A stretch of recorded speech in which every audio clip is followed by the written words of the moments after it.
이 욥기 9장도 욥의 대답이에요. 빌닷이 앞에서 이 계속해서 이 죄가 없으면 이 고통이 없는 거다, 고난이 없는 거다 이렇게 얘기하고 있는 거죠. 그러니까 모든 인생의 고통과 고난은 다 죄로 온 것이다라고 하는 것이 계속해서 이 친구들이 했던 이야기들인 거예요. 그래서 이 죄가 그 모든 고난을 만든다라고 하는 것을 전제로 사람들은 자기에게 불행이 닥치거나 어려움이 닥치거나 건강을 잃어버리면 그것이 다 죄의 결과라고 생각을 하고 있는 거죠. 그런데 그게 예수님이 오시고 나서와 오시기 전과, 그러니까 예수님이 계시는 것과 없는 것의 차이가 그거예요. 예수님이 없는 인생은 그 모든 것이 죄인 거예요. 그래서 뭘 해도 문제가 있고, 또 우리가 율법이라고 하는 613가지를 지키려고 할 때마다 그것도 지킬 수 없는 율법이 되는 거죠. 더구나 예수님은 오셔서 그 율법이라는 게 뭐냐면 마음의 법으로도 그러니까 마음으로도 죄를 지으면 그것도 죄다, 율법을 어기는 것이다, 이렇게 더 율법에 대한 이야기를 더 기준을 더 강화시켰어요. 그러니까 바리새인과 사두개인들, 그 율법을 쫓아가는 사람들에게는 더 이상 척을 할 수가 없을 정도로 그들에게 그 율법을 지킬 수 없다는 걸 아주 분명하게 말씀하고 있죠. 그러나 더 정직한 사람들, 이 죄에 대해서 정직한 사람들은 율법에 의해서는 누구도 이게 의로운 사람이 없구나, 죄를 벗어날 수 없구나, 이렇게 생각을 할 수 있는 거죠. 그런데 우리가 너무나 잘 알고 있는 것처럼 최초의 복음이라고 하는 그 복음은 창세기 15장 7절에 믿음의 의로 여겼다라고 하는 아브라함의 의를 얘기할 수 있어요. 그러니까 아브라함도 예수님 오시기 전에 있었던 사람이잖아요.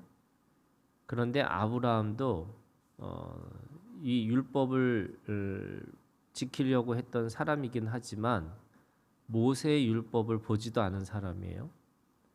그러니까 다시 말해서 이 율법을 정확하게 이 특별 계시로 하나님 앞에 직접적으로 받은 사람이 아닌데도 불구하고 하나님은 아브라함을 의로 여겼다, 이렇게 얘기를 하는 거예요. 왜 그랬을까? 그것은 히브리서 11장이 믿음의 선진들이거든요. 구약에서 살고 있는 사람들 중에 예수를 믿음으로 받아들인 사람들이에요. 그러니까 구약의 모든 사람들이 다 구원받는 게 아니고 그 안에 예수 그리스도를, 오실 메시아를, 그 메시아를 대망하면서 자기 삶에 그 예수 그리스도를 땡겨서 미리 믿은 사람들이에요. 그래서 믿음이라는 게 도대체 뭐냐라고 히브리서 11장 1절은 그걸 정의를 내리기를, 믿음은 바라는 거, 또 보이지 않는 거, 그 바라는 것의 실상이고 보이지 않는 것의 증거라고 하는 것처럼 그것이 도대체 뭐냐? 메시아를, 그리스도를 미리 땡겨서 자기의 삶 속에서 그 예수 그리스도를 믿고 살았다는 거예요. 그러니까 예수님이 오시기 전과 예수님이 오시고 나서의 삶이 모든 것이 달라지듯이 오늘도 이 욥은 구약의 사람인데도 불구하고, 그러니까 어떤 관점이 있냐면 이 하나님의 말씀, 율법이라는 것을 반드시 잘 지켜야지만 내가 무탈하게 아무 문제 없이 살아갈 수 있을 것이다. 여기에 잡혀 있는 거죠. 욥기 1장 1절은 그 의는요, 하나님이 왜 그를 의로 여겼냐라고 했을 때 그 율법을 철저하게 지키고 있었다는 거예요. 그래서 예수님도 바리새인의 의보다 낫지 않으면 천국에 들어가지 못한다. 그러니까 바리새인들이 가지고 있는 의가 있는 거예요. 그런데 그 의가 어떤 의냐? 율법을 지키려고 애써서 지키려고 하는 그런 율법이 있는 거죠.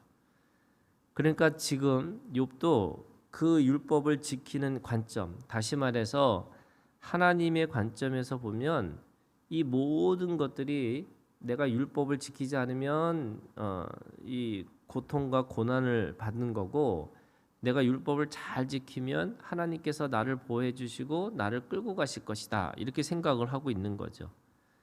그래서 17절부터 오늘 말씀도 그렇게 얘기하고 있는 거예요. 그가 폭풍으로 나를 치시고 까닭 없이 내 상처를 깊게 하시며 나를 숨쉬지 못하게 하시며 괴로움을 내게 채우시는구나.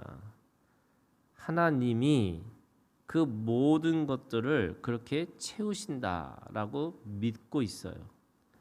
지금 욥이 가지고 있는 이 신앙이 뭐냐면, 그래도 하나님이 하신다는 걸 알고 있는 거죠. 우리 이거 하나님이 하는 거잖아요. 어떻게 하고 있는 거냐? 하나님이 허락하셔서 그 사탄이 그렇게 마음대로 할 수 있도록 내버려 두심으로 인해서 이 욥을 그렇게 만드신 거예요. 그러니까 최종적인 결제자는 누구냐면 하나님이세요. 그러니까 그거 다 지금 이 욥의 관점이 맞는 거죠. 하나님이 그렇게 하고 계신 거다. 그러면서 그렇게 했던 분이 하나님인데, 19절에 힘으로 말하면 그가 강하시고 심판으로 말하면 누가 그를 소환하겠냐. 그분이 하신다고 하면 이게 무슨 말이냐면 하나님의 절대적인 주권이잖아요. 하나님이 어떤 그릇은 천하게 쓰시고 또 어떤 그릇은 귀하게 쓸 것이다. 이게 하나님의 주권적 신앙이에요. 그러니까 하나님의 마음이지. 그걸 어떤 사람이 그거를 이거를 반대하거나 또 그거에 대해서 잘못했다고 말할 수 있겠느냐. 20절 가령 내가 의로울지라도 내 입이 나를 정죄하리니 가령 내가 온전할지라도 나를 정죄하시리라. 그러니까 하나님은 마음 먹으면 그것이 어떤 상황이든 그 속에서 반드시 그렇게 하나님이 마음대로 하시겠다 이런 거예요. 그러니까 지금 하나님이 하신다라고 하는 거라면 내가 그거에 대해서 입을 뻥끗할 수 없다. 그런데 욥이 가지고 있는 그나마 또 한 가지가 뭐냐면요, 21절에 있어요. 나는 온전하다마는, 이렇게 돼 있어요. 그러니까 자기가 아무리 생각을 해봐도 자기는 율법을 어긴 적이 없는 거예요. 제가 1장부터 얘기했잖아요. 생일날 아주 기쁘게 잔치를 해놓고도 혹시 부지 중에 이 죄가 있을 수 있으니까 바로 모아가지고 자녀들을 번제를 드려요. 그러니까 그렇게 철두철미하게 하나님의 그 법을 지키려고, 율법을 지키려고 했기 때문에 욥은 자기 생각에는 온전하다는 거예요. 그리고 그 온전하다는 거를 자기는 죽었다 깨도 내가 왜 이 고통 속에, 고난 속에, 그러니까 똑같이 친구들처럼 죄가 이 고난을 만들 수 있다라고 생각하는 거, 자기도 그걸 인정해요. 그런데 이 고난을 당하고 있는 이 현실 속에서 죄를 아무리 찾으려고 해도 찾을 수가 없다는 거예요. 그러니까 자기가 온전하다 이렇게 얘기하는 거죠. 그러니까 그 온전한 속에서 내가 어떻게 해야 될까라고 생각해 보니까 지금 25절에 이렇게 얘기하고 있어요. 나의 날이 경주자보다 빨리 사라져 버리니 복을 볼 수 없구나. 이게 무슨 말이냐면요, 빨리 가고 싶다는 거예요. 예. 이게 여러분 괴로움의 고통의 시간이 왜 그렇게 짧아요? 짧을 수 없잖아요. 딴 사람이 하루라면 괴로운 자에게는 그것이 10년이고 100년인 것처럼 느껴지잖아요. 그런데 왜 지금 이렇게 경주자보다 빨리 사라져 버리니 복을 볼 수 없구나. 왜 이 말을 표현했을까? 자기가 빨리 시간을 갔으면 좋겠다는 거예요. 그런 진짜 복을 받았으면 좋겠다는 거예요. 빨리 가서 그러니까 그 지나가는 것이 빠른 배 같고 먹이에 날아내리는 독수리와도 같구나. 가령 내가 말하기를 내 불평을 잊고 얼굴빛을 고쳐 즐거운 모양을 하자 할지라도 내가 그렇게 야 오늘도 좋은 마음 가지고 내가 진짜 기쁘게 살아야지 이렇게 하는데 안 되는 거예요. 내 모든 고통을 두려워하오니 주께서 나를 죄 없다고 여기지 않으실 줄을 아나이다. 너 죄 있다. 왜냐하면 지금 이 고통이 너무 괴로우니까. 시간이 너무 빨리 지나간다라는 말은 거꾸로 내가 빨리 지나가서 이거 빨리 지나서 진짜 제대로 된 복을 누렸으면 좋겠다. 이게 죽음밖에 없어요. 그러니까 지금 32절에 하나님은 나처럼 사람이 아니신즉 내가 그에게 대답할 수 없으며 함께 들어가 재판을 할 수도 없고. 세 번째는요. 지금 앞에의 이 모든 것들이 하나님은 하나님이 하실 거야. 그러니까 하나님이 하셨어. 이거 인정해. 그러면 내가 빨리 하나님 앞에 돌아가고 싶어. 근데 그게 안 되잖아요. 그러니까 지금 세 번째 욥이 뭘 기대하고 있냐면 32절에 하나님은 나처럼 사람이 아니신즉 내가 그에게 대답할 수 없으며 함께 들어가 재판을 할 수도 없고 우리 사이에 손을 얹을 판결자도 없구나. 지금 이게 뭐냐면요. 지금 중재자가 있어야 된다는 거예요. 지금 이 욥에 가지고 있는 계속해서 욥이 했던 말 중에 그 중재자 또는 구원자 또는 대속자 다 이게 뭐예요? 예수 그리스도예요. 그러니까 지금 내가 어떻게 할 수 없는 상황이니까 이 상황을 누군가가 이거를 도와주고 누군가가 그 사이에서 뭔가를 말해줄 수 있는 사람이 있으면 좋겠구나. 우리가 그거를 할 수 있는 사람이 변호사잖아요. 내가 법률적으로 내가 약하니까 누군가 법률적으로 전문가가 와서 내가 돈을 주고 그 사람을 사서 그 사람이 대신 법적으로 싸워주는 것처럼 그 하나님과 나 사이 하나님은 하나님이시니까 내가 그거에 대해서 어떻게 할 수 없고 내가 그분을 내가 만나서 할 수 없으니까 그 내 얘기를 듣고 하나님 앞에 말해줄 수 있는 사람 그런 존재 그 존재는 신이면서 동시에 사람이어야 되는 거잖아요. 내 얘기도 들어주고 사람이니까 그런데 또 하나님하고 말할 수 있는 존재 그게 신인 거예요. 그러니까 하나님에게 말할 수 있는 그런 사람이 나한테 없구나 있고 싶은 거죠. 내가 그런 사람이 있었으면 좋겠다는 거예요. 주께서 그의 막대기를 내게서 떠나게 하시고 그의 위엄이 나를 두렵게 하지 않으시기를 원하노라. 그리하시면 내가 두려움 없이 말하리라. 나는 본래 그렇게 할 수 있는 자가 아니니라. 내가 할 수 없기 때문에 내가 그렇게 두려움 없이 말할 수 있는 존재가 아니기 때문에 누군가가 그 중재자가 와서 내 이 억울함을 하나님 앞에 꼭 말해줬으면 좋겠다. 이런 얘기를 하고 있는 거예요.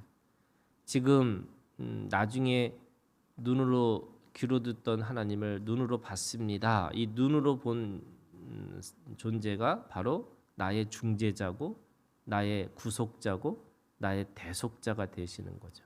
그분이 우리의 구원자가 되신다는 거예요. 이 구원자라고 하는 이 믿음은 우리가 자력으로 내 스스로 혼자서 구원받을 수 있는 존재가 아니고 반드시 예수 그리스도가 우리 가운데 오셔서 그분이 나와 하나님 사이에 중재자 역할을 해주는 것이 바로 그리스도예요.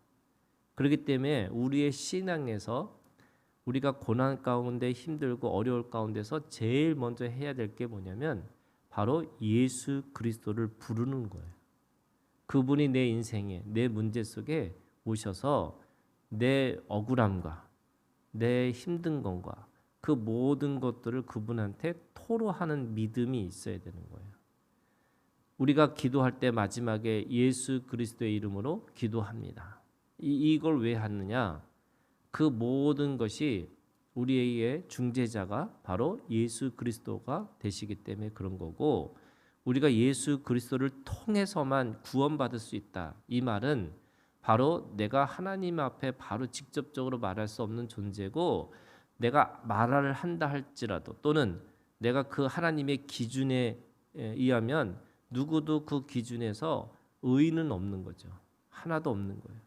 그런데 믿음에 하나님께서 아브라함을 의로 여겼다. 그것을 의로 여겼다. 이 말씀은 뭐냐면 아브라함도 그 하나님 앞에서 그렇게 의로 여겨질 수 있는 그것에 대해서 받은 거예요. 그러니까 자기 스스로가 한 것도 아니고 하나님이 그렇게 봐서 네가 참으로 정말로 의롭구나 이렇게 아닌 거예요. 무슨 말이냐면 은혜를 통해서만이 그가 온전한 의를 추구하고 살아갈 수 있다. 이 말씀하고 있는 겁니다. 그래서 오늘도 우리가 하나님 안에서 이 주권적 신앙을 갖고 있으면서도 늘 예수 그리스도를 부르는 신앙이 있어야 되는 거죠. 그래서 여러분 오늘 우리들의 문제 속에 상황 속에 관계 속에 예수를 부르고 살아가는 오늘 우리가 되기를 주님의 이름으로 축원합니다.